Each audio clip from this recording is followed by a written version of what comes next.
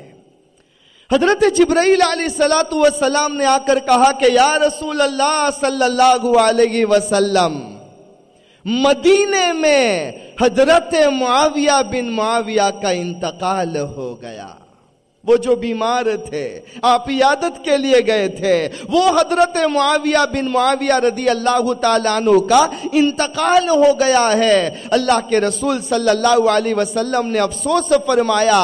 حضرت جبرائیل نے فرمایا اللہ یہ فرماتے ہیں معاویہ بن معاویہ کی نماز جنازہ آپ کو پڑھانا ہے. اللہ کے نبی صلی اللہ علیہ وسلم نے فرمایا جبرائیل اتنا لمبا ڈسٹینس ہے, 21 ڈیز کا سفر کر کے ہم یہاں تبوک آئے ہیں, معاویہ بن معاویہ کا جنازہ مدینہ میں ہے, میں ان کی نماز جنازہ کیسے پڑھاؤں؟ حضرت جبرائیل علیہ السلام نے فرمایا اے اللہ کے نبی صلی اللہ علیہ وسلم, اللہ کا حکم ہے آپ کو نماز پڑھانی ہے، کیسے پڑھانی ہے آپ اس کی فکر نہ کریں۔ روایت میں منقول حضرت جبرائیل علیہ السلام نے اس وقت زمین پر اپنا پر مارا ہے، اپنی ونگز میں کو زمین پر مارا ہے۔ روایت میں منقول ہے جتنے درخت تھے، جو زمین تھی، سب نیچے ہو گئے، اور سامنے مدینہ میں حضرت معاویہ کا جنازہ نظر آنے لگا۔ ہمارے پیارے نبی صلی اللہ علیہ وسلم کے سامنے جنازہ آ گیا، وہ زمین، وہ درخت سب نیچے چلے گئے، اور بالکل سامنے جنازہ نظر آ رہا ہے۔ اللہ کے نبی صلی اللہ علیہ وسلم نے صحابہ کو فرمایا، اے میرے صحابہ صف میں کھڑے ہو جاؤ، حضرت معاویہ کی نماز جنازہ پڑھانی ہے۔ سارے صحابہ جمع ہو گئے۔ اللہ کے نبی صلی اللہ علیہ وسلم نے فرمایا، صفیں بنانا شروع کرو اور اگلی دو صف کو خالی رکھنا۔ فرسٹ 2 لائنز میں کوئی نہیں کھڑے ہوگا، بعد میں صف بناؤ۔ حضرت صدیق اکبر رضی اللہ تعالیٰ عنہ نے پوچھا، اللہ کے نبی صلی اللہ علیہ وسلم کیا بات ہے، ان 2 صفوں کو کیوں خالی رکھا گیا ہے؟ اللہ کے رسول صلی اللہ علیہ وسلم نے فرمایا کہ جبرائیل علیہ السلام نے مجھے بتلایا، اللہ یہ کہتے ہیں کہ یہ اگلی 2 صفوں کو خالی رکھنا، سارے فرشتے معاویہ کی نماز جنازہ پڑھنے آ رہے ہیں، اور ایک ایک صف میں 70,000 فرشتے ہوں گے، اور یہ فرشتے حضرت معاویہ کی نماز جنازہ پڑھیں گے۔ بہرحال اللہ کے رسول صلی اللہ علیہ وسلم نے حضرت معاویہ بن معاویہ رضی اللہ تعالیٰ عنہ کی نماز جنازہ پڑھائی ہے۔ نماز ختم ہو گئی، ادھر نماز سے فارغ ہوئے، حضرت جبرائیل علیہ السلام نے اپنے پر کو زمین پر مارا ہے، پھر سے وہ جنازہ نظروں سے دور ہو گیا، وہ درخت اور زمین اپنی جگہ پر آ گئے۔ تو حجاب دور ہوئے ہیں ہمارے پیارے نبی صلی اللہ علیہ وسلم کے لیے۔